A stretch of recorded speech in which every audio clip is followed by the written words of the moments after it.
So let me, this is a continuation of the other, or the one that I just had out. Let me quickly look at the fact. What I'm saying there is that I did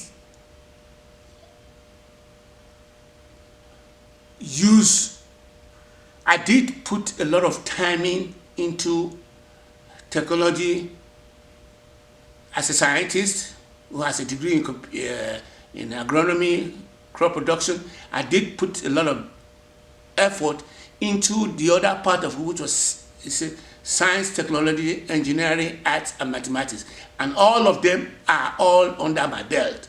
So what I did was to go in and use what was under the hood for a lengthy period of time that felt like there was no way forward in terms of how was I going to be able to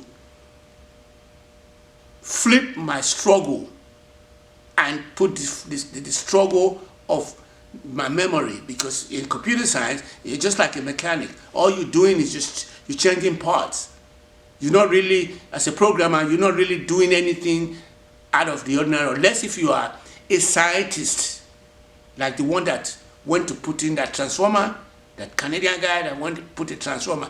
But to be able to do that, you have to be in the know for a long period of time and see the grinds of how things was going to come out. So on the long run, when you then hit that cylinder, you are now at the cups of changing humanity. So I personally was sitting out there with the leakage in my memory, not being able to use that 100,000 degree that I just immersed, and went back to go start in the hospitality and waiting table.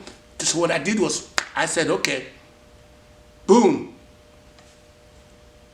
The artificial intelligence came in and I pull all the strings together, have manuscript and send it to a beta reader, and the person came up with some kind of write-up, and from the beta reader took it down to where I used a developmental editor to write the novel in terms of a concatenation of the 40 years that I was in the United States to a 4-year pulled together in terms of the protagonist, Ogi Baba, which is a short term of Ogesoba, O Dada. So what it did is that then I came in and said, I took the manuscript, took it to the developmental editor, paid buku on it, and then when it came out, I was confident it was the foundation library of the whole project.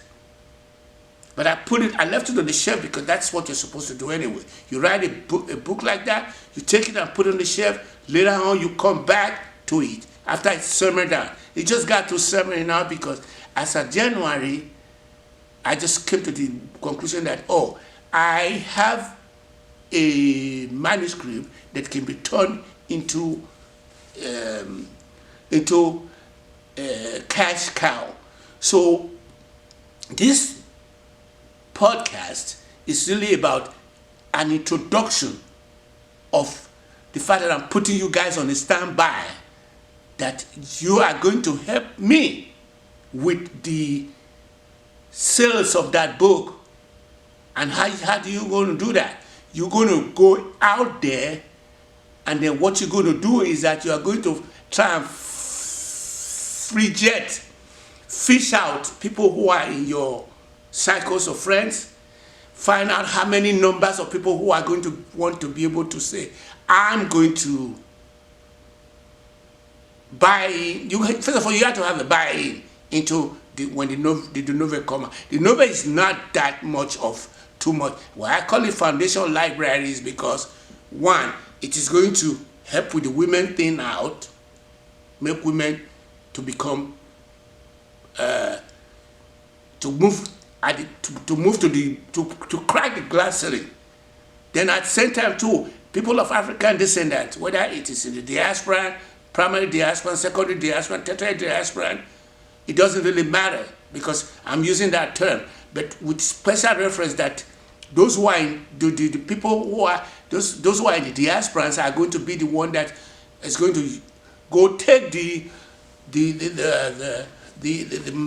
manuscript and buy into it, and then go in and take it and look for how many people in your cycles of friends that will be buying into it. Send that number to me. And the number is this. Okay, send me their information. If any of those information, if any of the link that you're sending me, the email that you're sending me, if any of them get locked up and they buy it, whether it's an ebook or hard copy, you get 25% automatically from it. That's what I said in my venture capital dossier, and I'm going to hold myself responsible for that. So at this point in time, you are now going out there, you're going to go fish out how many people are going to buy the book, and then you send their link to me, you get paid for that. And while you are there, because people are going to say, I'm going to buy the book. The book is just about nothing because it's only the foundation library for this project. The foundation library, from the point that it is the foundation library that is going to feed the data repository, which is the software engine. So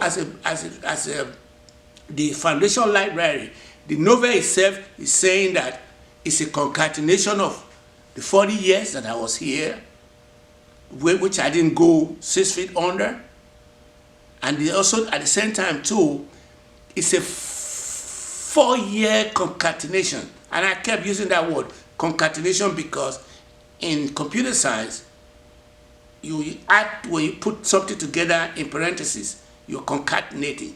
So what I'm saying is that by concatenation, I mean that the 4 years that the protagonist, Ogi Baba, used in being misogynistically treated by the father in Africa, and then she dodged the bullet and then came to the United States and then got met again by another misogynistic outfit. But she didn't sue. She went back there. When she got back over there, she then went head on with the person that she was supposed to have been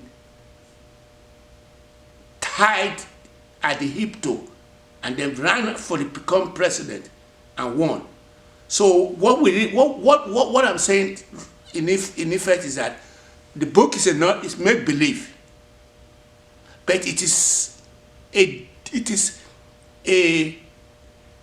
moving forward to the point where it doesn't really matter what 4-year program we're going to be able to, like we say we're going to go in 2027, we're going to run a woman to become the president of Nigeria. So by so doing, what we're doing there is that we are taking a make-believe and we are turning it into real-time money machine so that we can have a woman to become president there. So the book is a make-believe because it doesn't have no time capsule. It don't have no time continuum. It's only time continuous. It's not a time capsule. It's not locked into anything. But we're going to make it.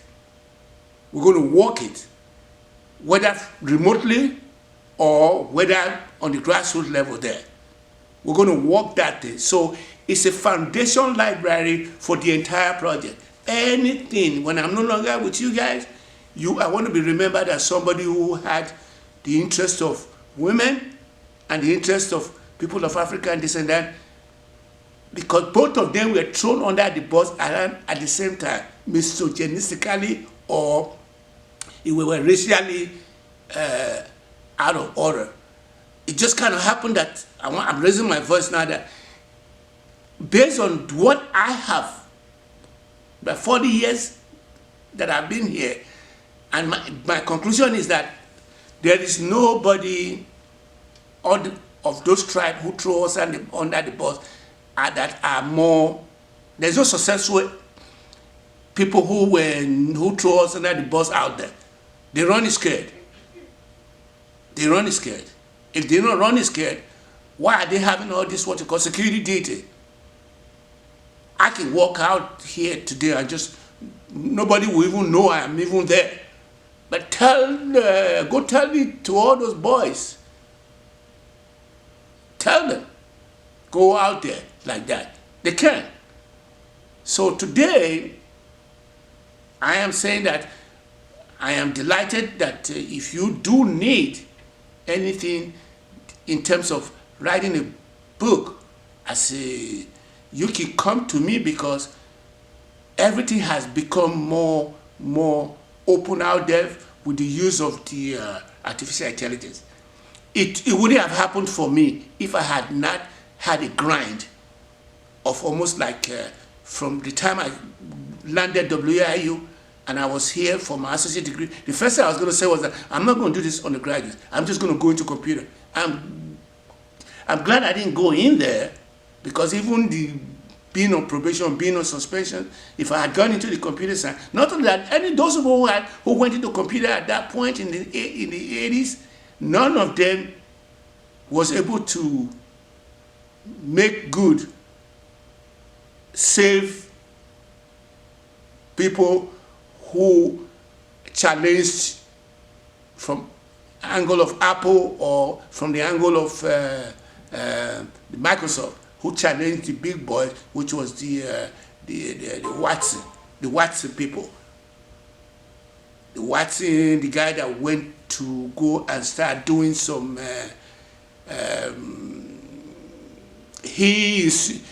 there was what you call the eugenics, that they said